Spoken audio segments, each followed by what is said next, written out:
Monsieur le Président de la République, Monsieur le Président de l'Assemblée nationale, Messieurs, Madame les présidents d'institutions, Monsieur le Premier ministre, Mesdames, Messieurs les ministres, Mesdames et Messieurs les chefs de parti et de coalition, Mesdames, Messieurs les chefs religieux et coutumiers, Mesdames, Messieurs les membres du patronat et du secteur privé national, chers compatriotes.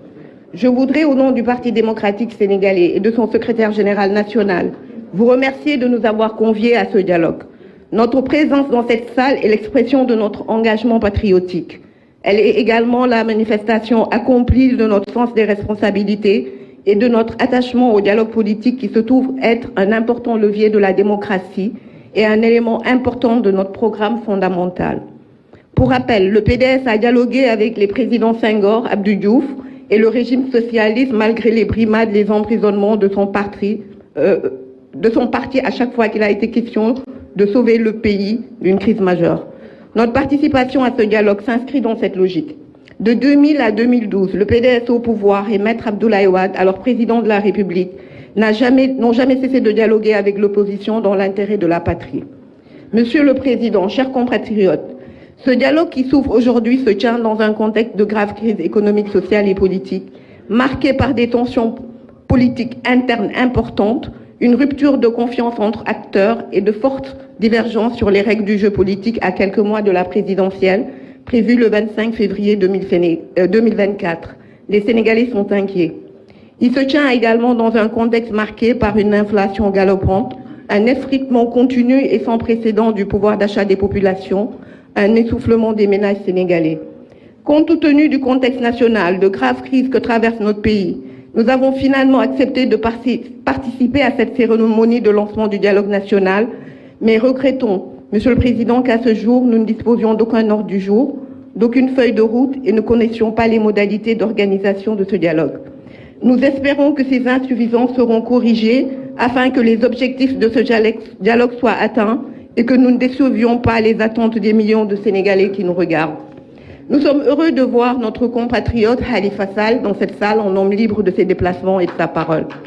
Sa libération constituait un point d'honneur pour nous durant le dernier dialogue et a été exprimée dans un communiqué signé par le président Abdoulaye Wade en 2019.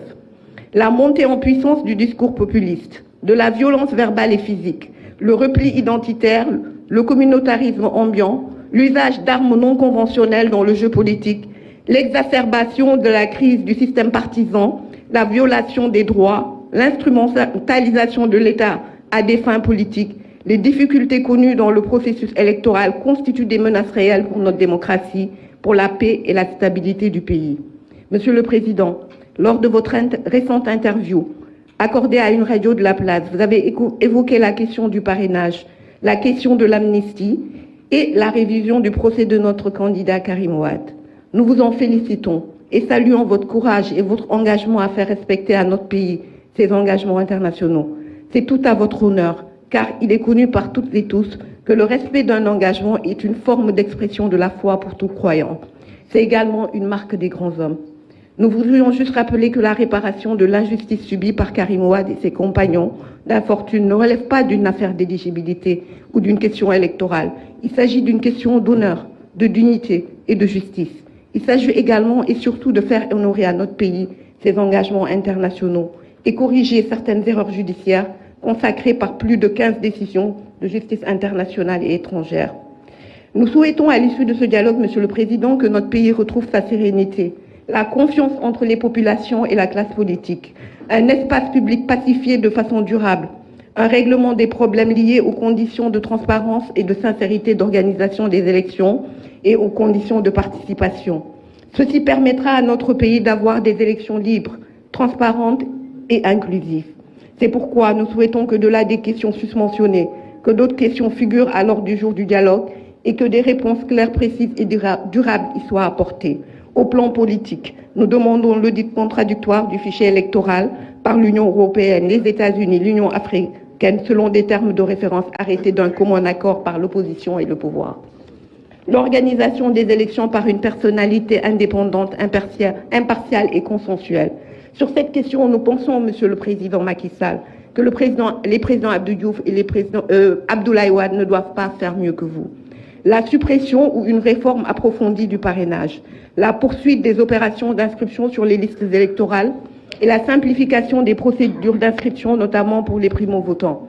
La délivrance d'une carte nationale d'identité doit entraîner automatiquement l'inscription sur le fichier électoral et la délivrance d'une carte d'électeur.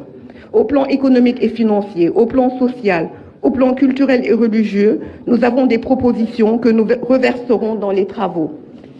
Monsieur le Président, chers compatriotes, le PDS, premier parti d'opposition à l'Assemblée nationale en nombre de députés. Monsieur le Président, donc pour le statut du chef de l'opposition. Là, vous êtes peut-être là, je ne vais pas m'attarder pour